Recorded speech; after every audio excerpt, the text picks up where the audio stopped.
Hello everyone, welcome to all on this platform of IAS Next. Today what we are going to do is understand how to solve number system question. ये question सबसे tough होते हैं पूरे exam में और सबसे easy भी यही क्वेश्चन होते हैं. अगर ये क्वेश्चन आपको आते हैं तो आपको कोई और क्वेश्चन करने की जरूरत नहीं पड़ेगी एग्जाम में. आपका सी सेट का पेपर कट ऑफ आराम से निकल जाएगी. बट प्रॉब्लम क्या होती है, अगर आप इसको ट्रेडिशनल मेथड से नॉर्मल मेथड से करते हैं, अगर इसको आप सॉल्व करना नहीं जानते तो आप इसको सॉल्व जल्दी से नहीं कर पाओगे.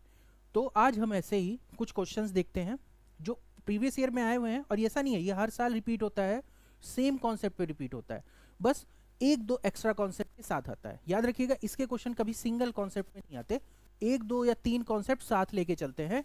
बट जो सबसे टफ पार्ट पड़ता है वो नंबर सिस्टम का ही पड़ता है. ठीक है, तो चलिए कुछ क्वेश्चन करते हैं जिससे आपको समझ में आएगा. तो पहला क्वेश्चन करते हैं. क्वेश्चन है लेट, मैं हिंदी में समझा दूंगा. आया कब है, 2023 का ही क्वेश्चन है ये. ठीक है, let p p q q and r r be 2 digit number. बोला गया है कि p p q q r r 2 digit के नंबर हैं. Where p Q r in this format, इस फॉर्म में लिखा है, मतलब पी क्यू से छोटा है, वहीं क्यू आर से छोटा है. या मैं कहूँ आर सबसे बड़ा, फिर उसके बाद क्यू और उसके बाद पी है. फिर दूसरी बात क्या कह रहा है कि अगर p p q q r r तीनों को जोड़ दें, अगर हम इन तीनों को जोड़ दें तो हमें टी टी 0 मिलता है जो कि 3 डिजिट का नंबर है. ठीक है ना. तो हमें क्वेश्चन में क्या बोला है कि ये जो कंडीशन है, ये वाली, ये कंडीशन जो है, इसको सेटिस्फाई करने के लिए p की कितनी 5 वैल्यू हो सकती हैं और q की कितनी 6 वैल्यू हो सकती है. हमें बताना है कौन सा ऑप्शन करेक्ट है. तो चलिए स्टार्ट करते हैं.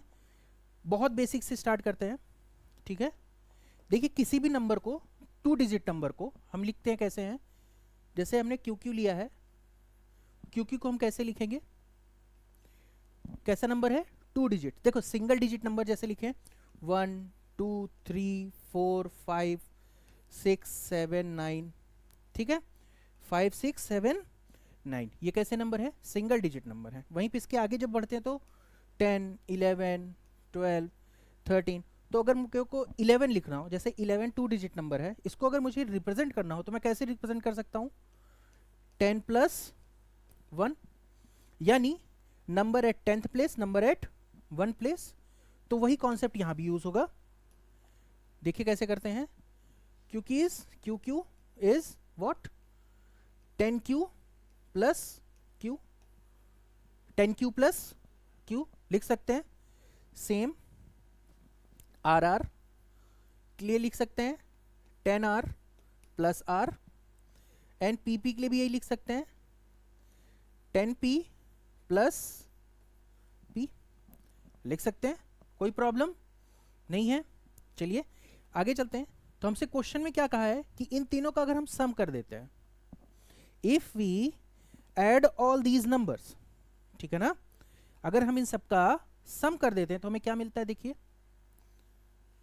यही बोला है ना, q q plus p p plus r r to 1 1, sorry t t 0, यही बोला.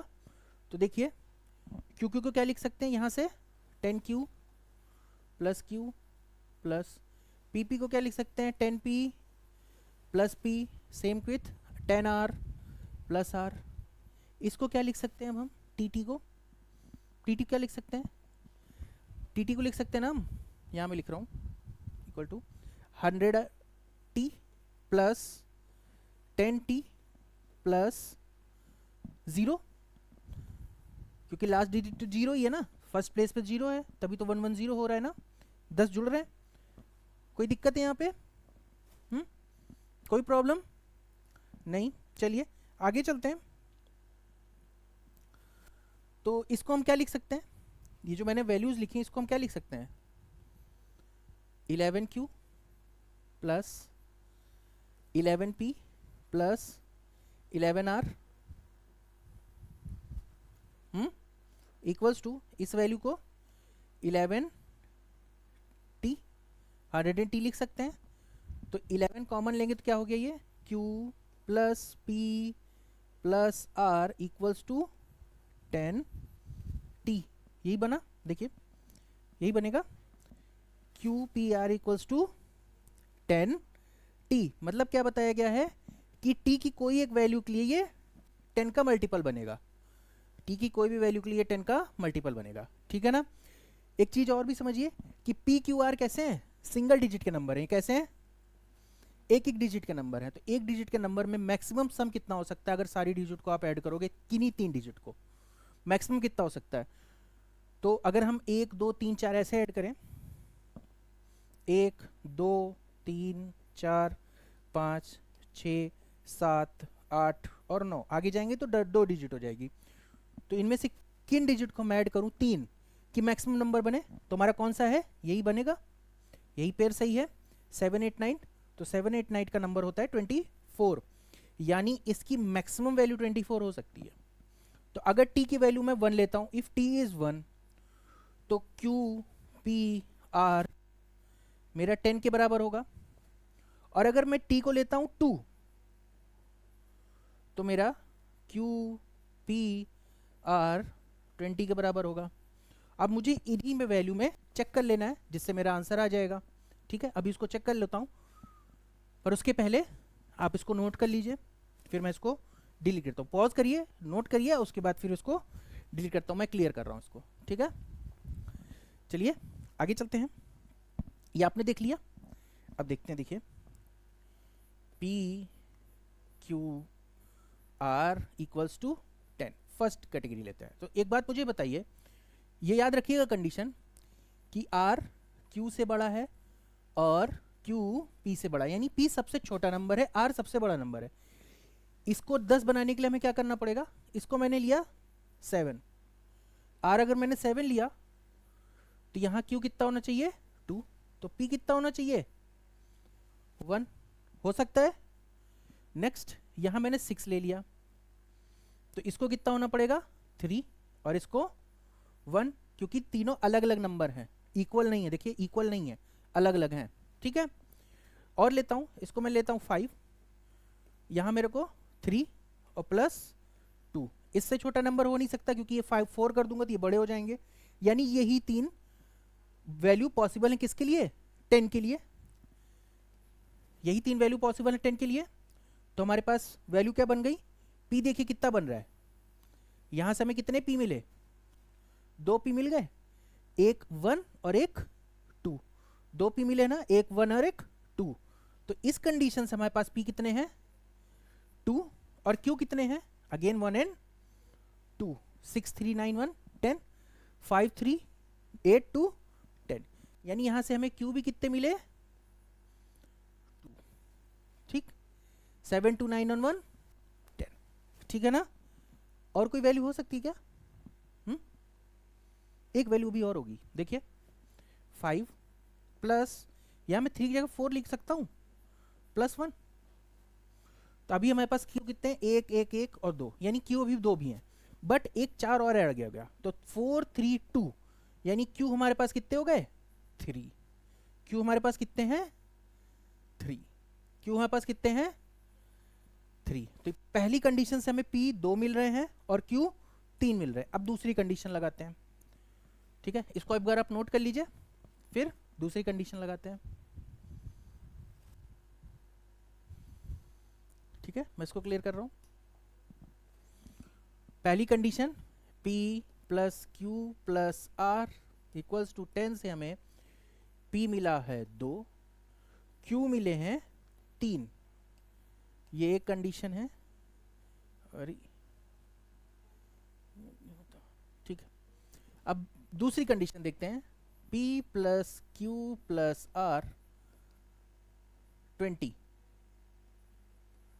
ठीक, P plus Q plus R equals to 20।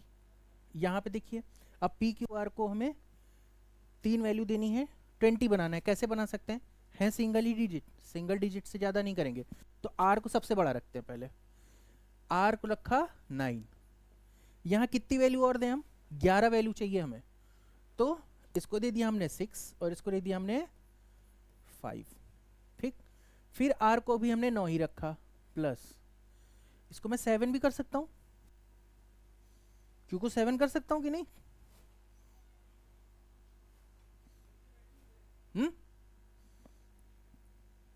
चलो 7 कर दिया, और इसको कितना किया मैंने 16 4, फिर यहाँ 9 प्लस 8, 9 प्लस 8 17 प्लस 3 20, हो सकता है कि नहीं, कोई दिक्कत हो रही है यहाँ पे, 9 पे भी चल रहे हैं, ठीक है।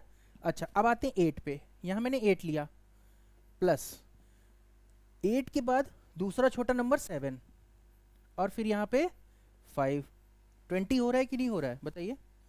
8 प्लस 7 15 प्लस 5 20, फिर अभी 8 लेता हूँ, यहाँ पे 8 ले सकता हूँ क्या मैं अब, क्योंकि नंबर इक्वल नहीं है, तो ये कंडीशन अब खत्म हो चुकी है, 8 अब नहीं लेंगे हम।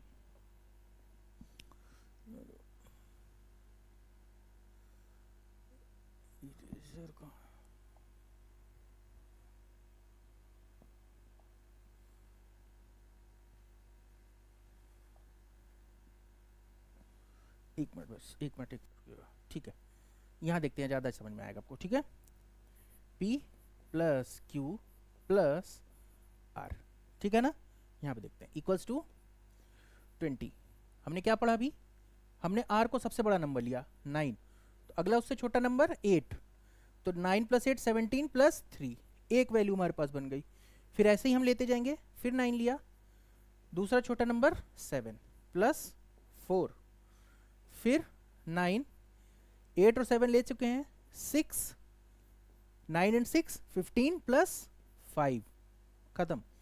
अब क्या कोई नंबर बचा, अगर मैं यहाँ 5 लूंगा तो इसको 6 होना पड़ेगा, यानी नहीं है, ठीक है, यहाँ नहीं है।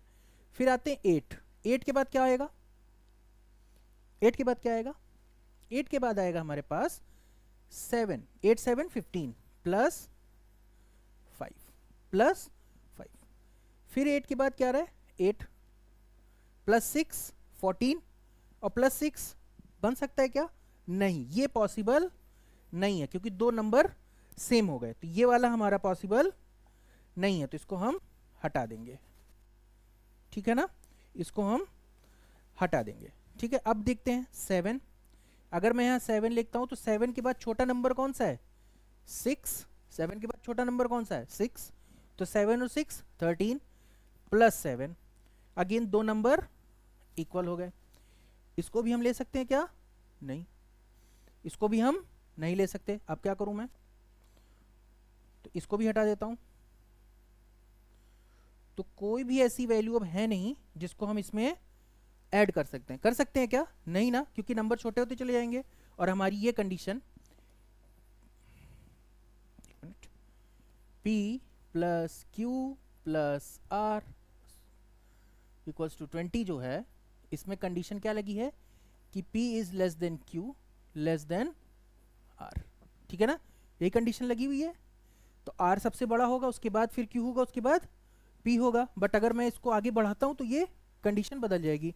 तो इस कंडीशन को सेटिस्फाई करने के लिए हमारे पास ये 4 वैल्यू हैं, तो इस 4 वैल्यू हम देखते हैं, गिनते हैं P कितने हैं, एक 3 है वैल्यू P की, एक 4 है और एक 5 है, यानी यहां से P हमें कितने मिल गए 3। Q कितने हैं यहाँ पे 8 7 6, 3 Q भी है हमारे पास, Q हमारे पास कितने हैं 3 Q भी हैं, हमारे पास 3 Q भी हैं और P भी 3 है। प्रीवियस कंडीशन अगर देखें, ठीक है, ये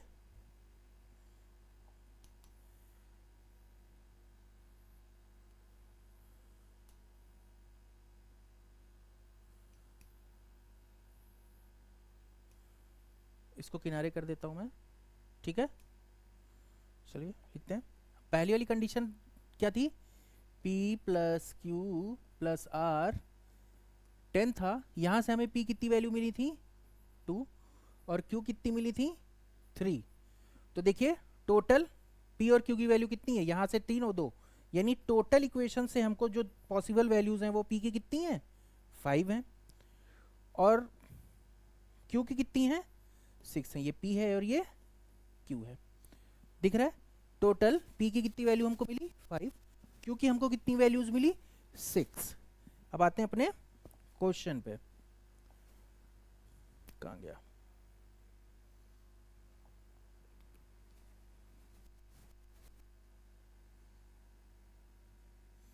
यही था क्वेश्चन हमारा। देखिए क्या लिखा हुआ है, the number of possible values of P is 5। Yes, this is correct. P की हमें 5 वैल्यू मिल रही हैं। Next, the number of possible values of Q is 6। Yes, absolutely correct.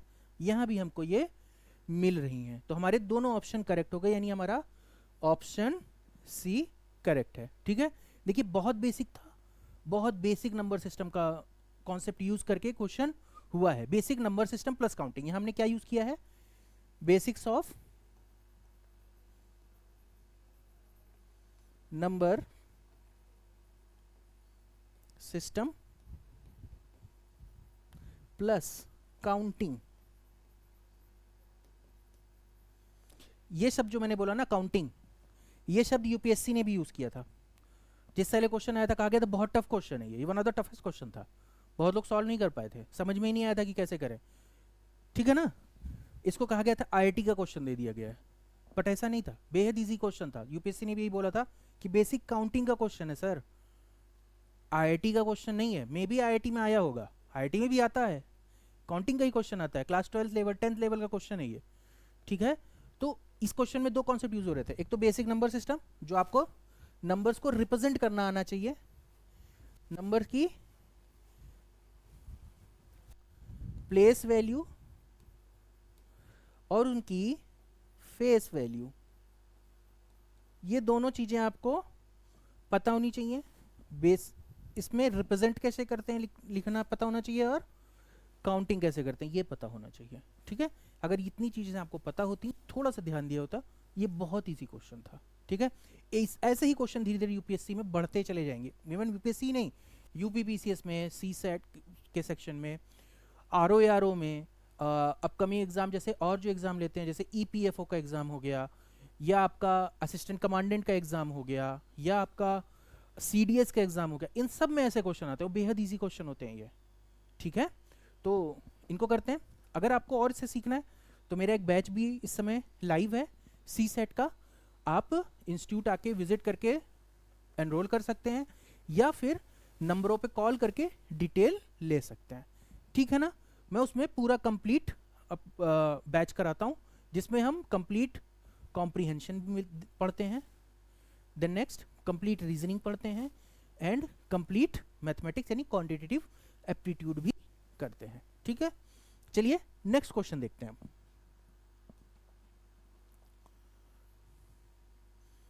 Next question, how many natural number are there. पहली चीज तो आपको पता होनी चाहिए नेचुरल नंबर क्या होते हैं, लिखा है ना नेचुरल नंबर, तो 1 से लेके आगे तक जितने भी जा रहे हैं वो नेचुरल नंबर है, जीरो नहीं, जीरो मिलते हैं तो होल नंबर हो जाता है। ठीक है, are there which gives a remainder of 31, remainder मतलब शेषफल, when 1186 is divided by natural numbers.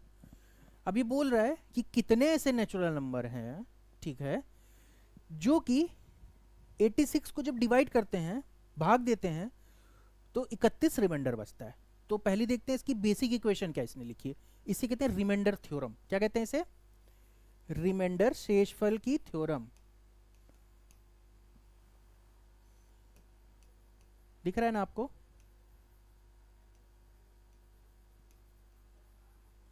दिख रहा है ना आपको?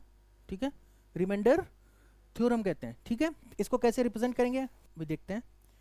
ये लिखा है ना 186 किसके बराबर होगा?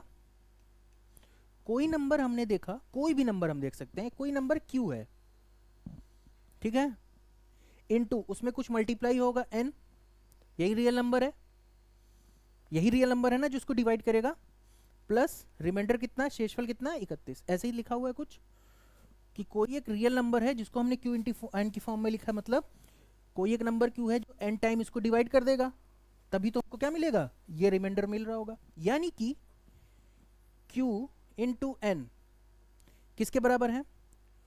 115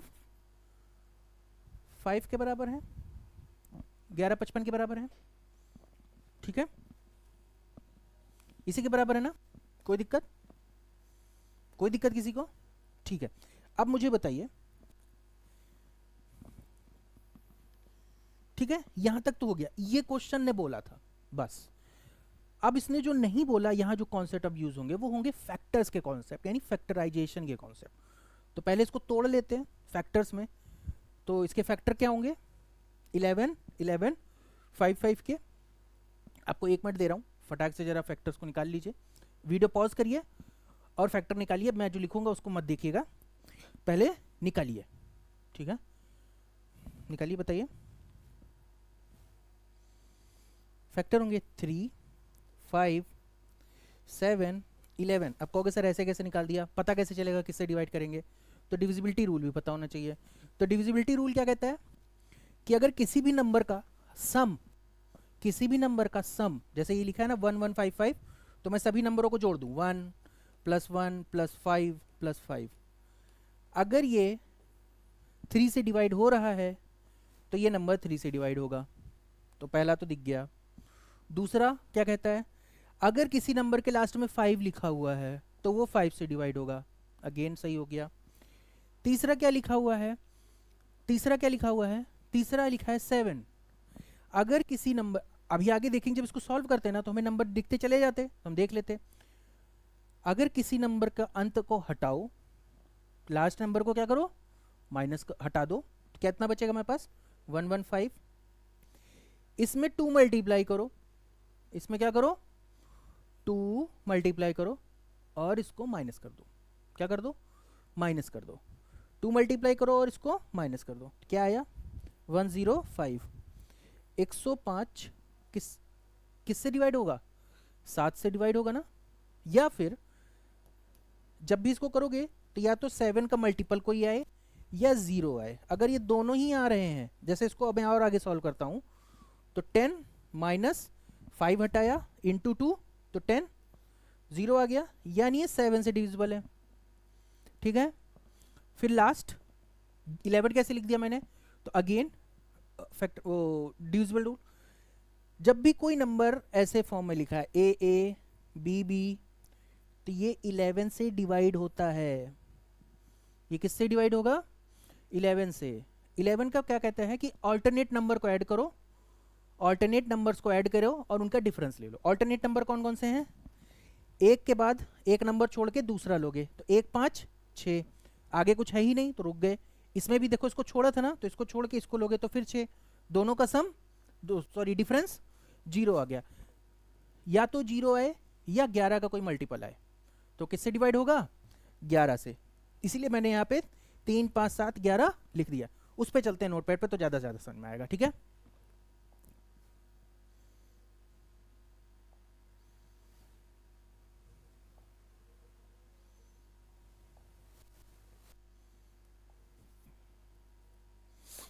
ठीक है ना, इसको इरेज कर देते हैं पूरे को।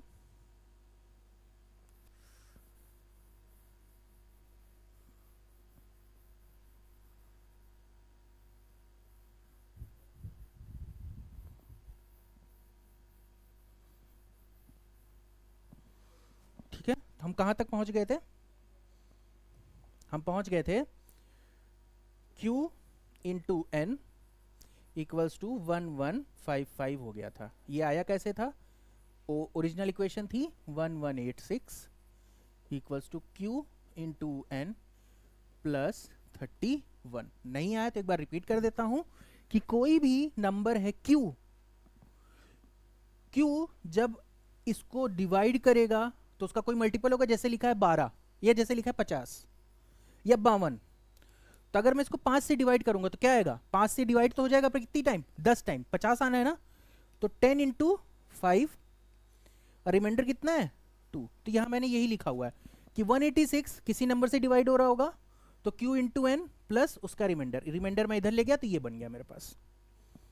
समझ में आया यहां तक, चलिए आगे चलता हूं। अब देखिए इसमें क्या है, मैंने कहा ना यहीं तक क्वेश्चन था। अब इसमें फैक्टर्स हैं, फैक्टर कैसे हैं, रियल नंबर में बताने कितने हो सकते हैं, तो फैक्टर्स हैं, देखते हैं। एक चीज और याद रखिएगा, अच्छा चलिए अभी उसको बाद में देखते हैं। फैक्टर्स निकाल दिए, कितने हैं हमारे पास, 3 इंटू 7 इंटू 5 इंटू 11, ये हमारे पास फैक्टर आ गए। ठीक है, ये हमारे पास फैक्टर आ गए, फैक्टराइज कर लिया। अब देखते हैं number of divisor, number of divisors, number of divisors ये कैसे होता है। इनकी जो पावर है ना सब 1 1 है, इन्हीं को ऐड करते चलाओ। सब जो भी फैक्टर आते हैं ना, डिविजन का मतलब होता है कितने ऐसे नंबर हैं जो इसको डिवाइड करेंगे, इस वैल्यू को कितने ऐसे नंबर हैं जो डिवाइड करेंगे। क्योंकि 3 भी डिवाइड करेगा तो 3 इंटू 7 21 भी डिवाइड कर रहा होगा, 3 इंटू 5 15 भी डिवाइड कर रहा होगा, 3 इंटू 11 33 भी डिवाइड कर रहा होगा। समझ गए ना। इसलिए ऐसे कितने नंबर हो सकते हैं जो डिवाइड करेंगे। अभी हमें नंबर नहीं पता है, वो भी निकालेंगे, पर अभी देखते हैं कितने ऐसे नंबर हो सकते हैं जो इसको डिवाइड करेंगे। तो देखते हैं 1 1 1 पावर, देखिए सबकी पावर देखेंगे क्या लिखा हुआ है, पावर 1 1 1 1, तो सभी की पावर में 1 1 ऐड करते जाएंगे। जैसे 1 plus 1, 1 plus 1, 1 plus 1, 1 plus 1। Formula क्या होता है देख लेते हैं। फॉर्मूला इसका मैं इधर लिख दे रहा हूं यहाँ पे। फॉर्मूला होता है कि अगर कोई नंबर लिखा है n और उसका फैक्टर a की पावर p प्लस प्लस कह रहा हूं सॉरी,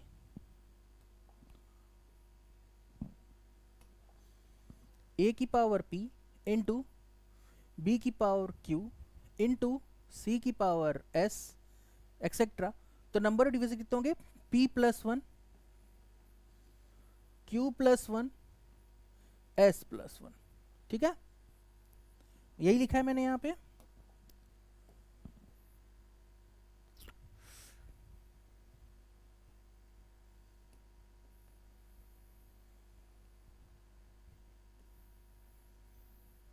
छोड़ो, ये थोड़ा सा परेशान हो रहा है, तो यही लिखा रहने देते हैं इसको। ठीक है ना, समझ गए। तो कितना आ रहा है ये 2 into 2 into 2 into 2 that is 16, 2 4 8 16। ठीक है ना, तो यानी ऐसे 16 रियल नंबर्स हैं जो इसको डिवाइड कर रहे होंगे। इसको डिवाइड कर रहे होंगे, इस वैल्यू को। तो इस वैल्यू को डिवाइड करने वाले टोटल कितने नंबर है 16। अगर सिर्फ हमें इसका जानना होता कि इसको कितने नंबर डिवाइड करेंगे तो आंसर आ गया था हमारा, बट हमें इसको तो जानना नहीं है। हमें क्या जानना है, हमें क्या जानना है कि इसको डिवाइड वाले कौन से नंबर ऐसे हैं जो ये रिमाइंडर देंगे। यानी कि अब हमें देखना है, रिमाइंडर का मतलब जानते हैं, अब यहां बताता हूं। रिमाइंडर का मतलब ये है कि जो भी नंबर है वो इससे बड़ा है। अगर छोटा होता तो शेषफल ही बचता ही नहीं ना, अगर इससे छोटा होता तो शेषफल और कम बच जाता। यानी कोई भी नंबर इससे बड़ा है। ऐसे देख लो, जैसे लिखा है 45 और इसको डिवाइड करना है आपको 40 से, तो रिमाइंडर कितना बचेगा, 40 से डिवाइड हो जाएगा, यानी 5 रिमाइंडर बचेगा, सिर्फ 5 रिमाइंडर बचेगा ना। पर अगर यही 45 को आपको 4 से डिवाइड करना है, 4 से डिवाइड करो तो रिमाइंडर कितना बचेगा, 1। क्यों, क्योंकि जिस नंबर से डिवाइड करोगे अगर उससे छोटा है तभी रिमाइंडर होगा, अदरवाइज नहीं होगा। रिमाइंडर हमेशा उससे कम होता है ना। तो चलिए देखते हैं।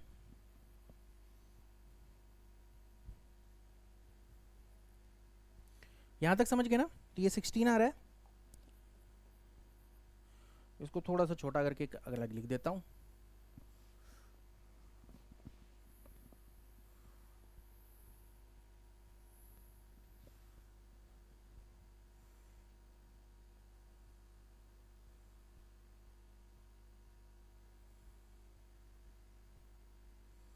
ठीक है, दिखाई दे रहे हैं ना आपको।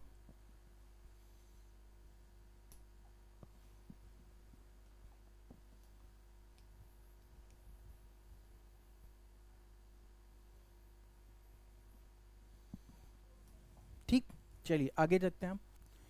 ये 16 नंबर आ गए। अब हमें 16 के 16 नंबर फाइंड करने पड़ेंगे, देखने के लिए कि कौन सा नंबर 31 से बड़ा है। क्योंकि सारे डिविजर जो होंगे जो इसको डिवाइड करेंगे 186 को, इसके सारे इसको डिवाइड कर रहे होंगे। ये 16 के 16 नंबर में ऐसे कौन से नंबर हैं जो 31 से बड़े हैं, क्योंकि तभी वो रिमाइंडर छोड़ेंगे 186 का।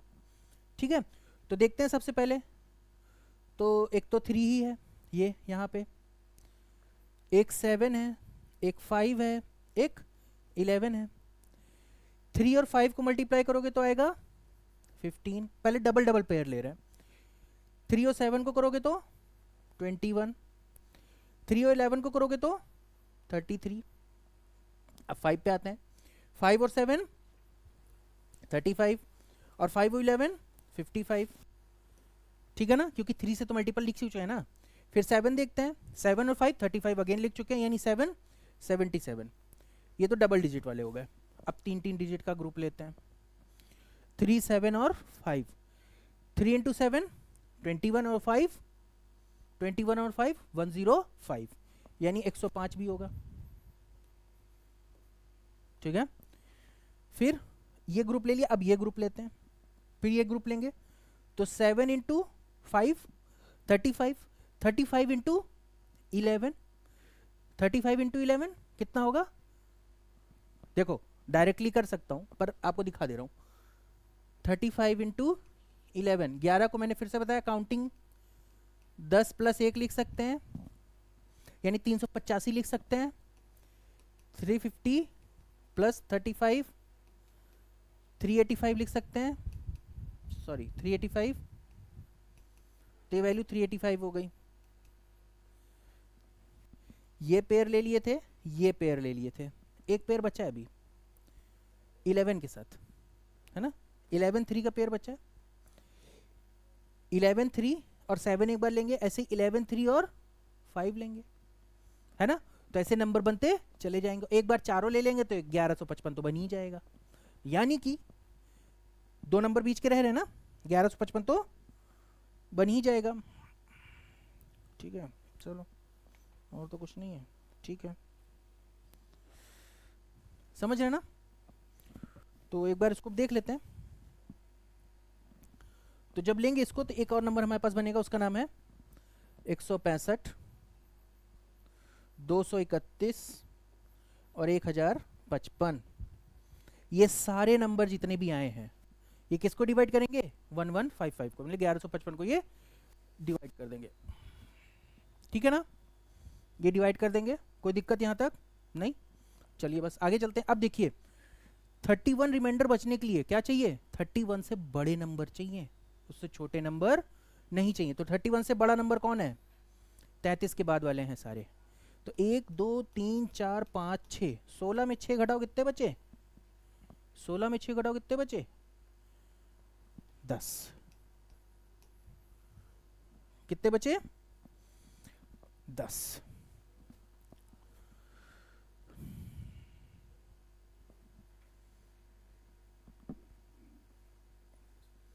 ठीक है ना। तो आंसर हमारा कितना आएगा,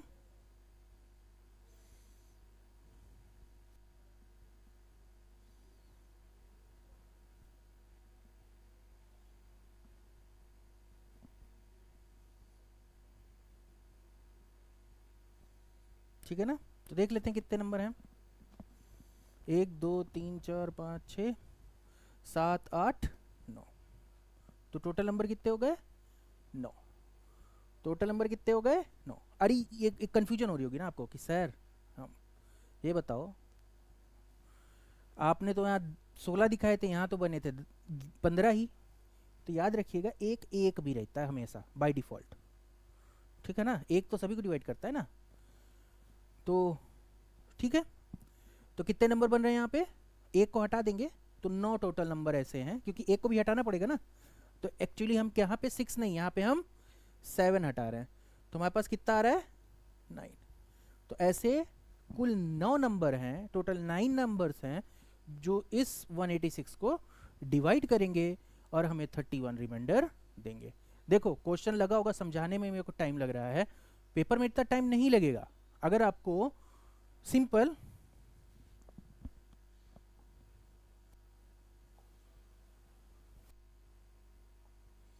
ये क्वेश्चन पता है। तो नेचुरल नंबर कितने हैं, ये भी 23 का ही क्वेश्चन है, ठीक है। रिमाइंडर इतना निकालना यहाँ तक, उसके बाद काम खत्म। अब आपको पता नहीं डिवाइड करने के बाद ये नंबर निकालना कैसे जानते हैं, वो नंबर निकालने का फॉर्मूला मैंने आपको बताया पीछे, ठीक है। टफ नहीं है, नॉर्मल है, बस 2-4 बार प्रैक्टिस करनी है, प्रैक्टिस कर लेंगे बहुत ईजी है। अदरवाइज टफ है, नहीं तो फिर बहुत मुश्किल हो जाएगा निकालना।